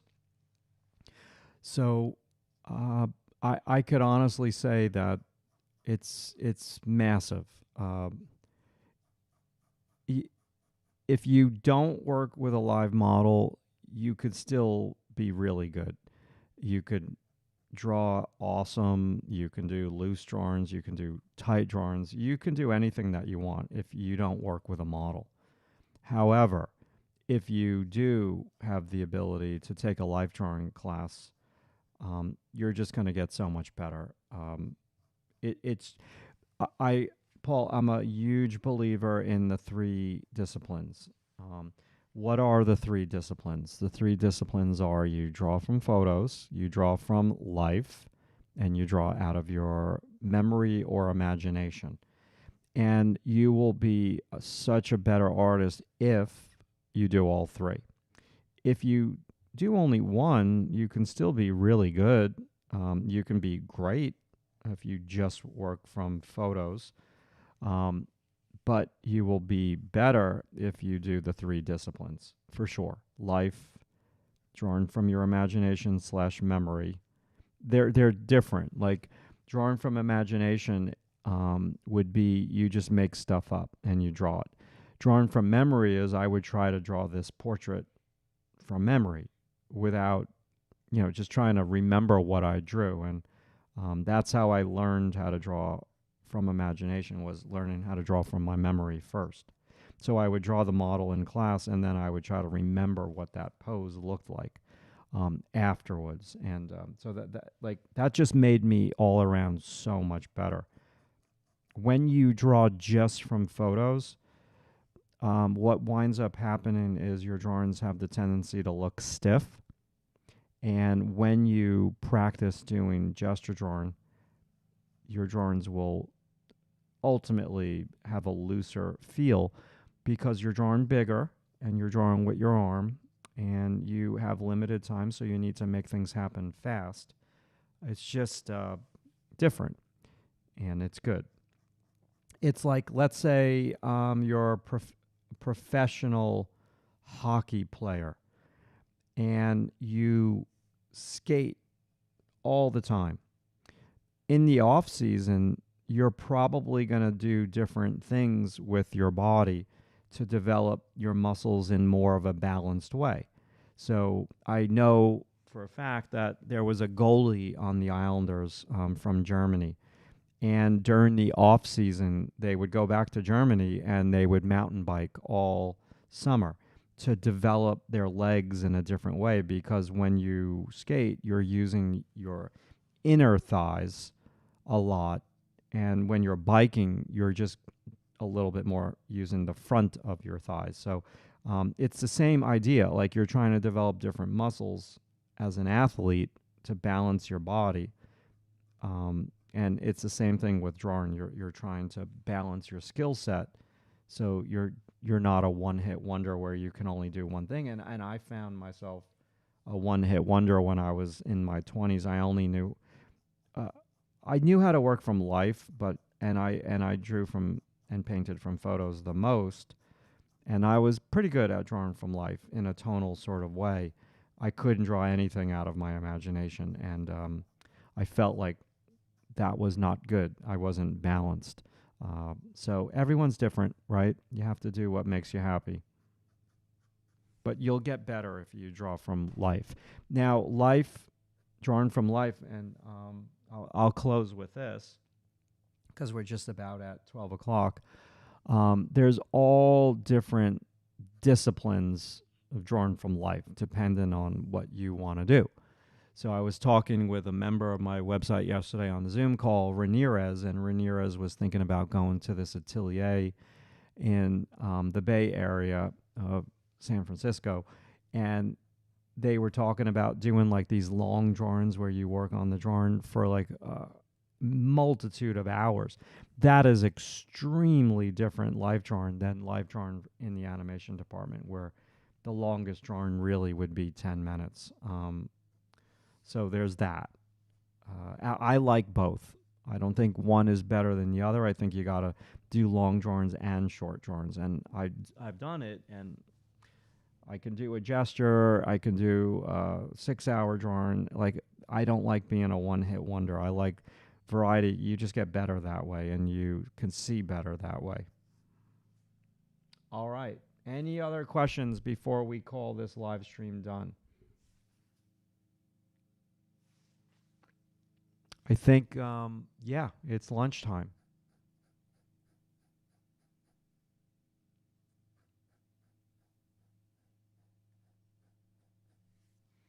I could push this a lot. This would be fun to push.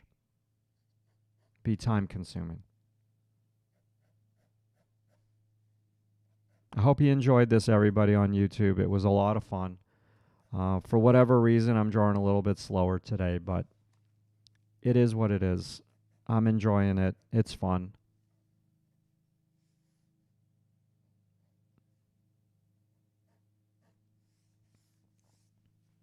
All right. Cool. Ooh, it's quiet on the chat today. Jeez.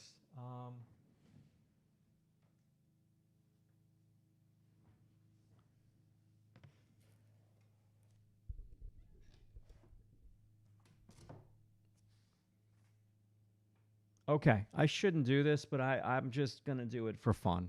I'm going to do it for fun and to see how accurate I was with my sight size, Paul. So Let me move the keyboard. 1 second.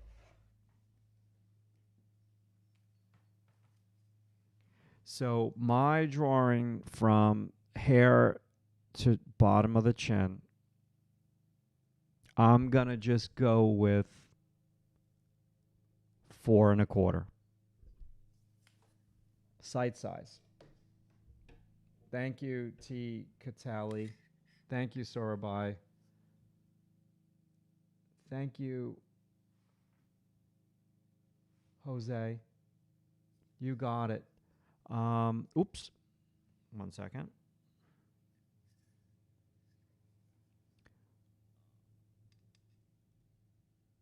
Four 1/4. I'm happy with that. Give or take a 16th. Thank you, Aura. You got it. You got it. And I want to just, this is for me, from the edge of the ear. I'm going to put my ruler at the top of the eyebrow. Edge of the ear to the forehead is 3, a little bit over 3 1/4. To the forehead. Oh, did I not put that there? Yeah. Sorry. 4 1/4. Okay, so you can see. And now from the top of the eyebrow, the ear, 3, it's a little less than 3 1/4. It's 3 1/16.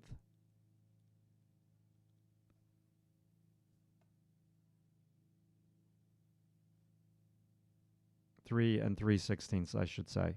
So I have the ear too wide. Interesting. I thought I needed to go wider there, so I need to bring it in. I see it now. I see it now. So that's not important what I did, everybody. It's not important. What's important, thank you, Humdinger. What is important is that you enjoy what you're doing and you don't get too caught up with these exact silly measurements. 1 second. And also remember that people draw for different reasons. Aura is a member of the website, and Aura likes to not concern themselves with these exact measurements and just do more of a gestural thing. And as long as you're very, very clear on that, that's what's key. All right. Ooh. Cancel. I wanted to just switch my cameras. All right, everyone. Thank you so much. I really appreciate it. Be sure to give the video a thumbs up. If you're not subscribed to the channel, be sure to subscribe to the channel. And I'm not going to be here next week on YouTube. I'm going to be in the classroom teaching 2 classes a day. I can't wait. It's going to be a lot of fun. Meet a lot of new young students who hopefully will sign on to go into the college. That would be awesome. And yes, I'll see you in like 2 weeks. Be good.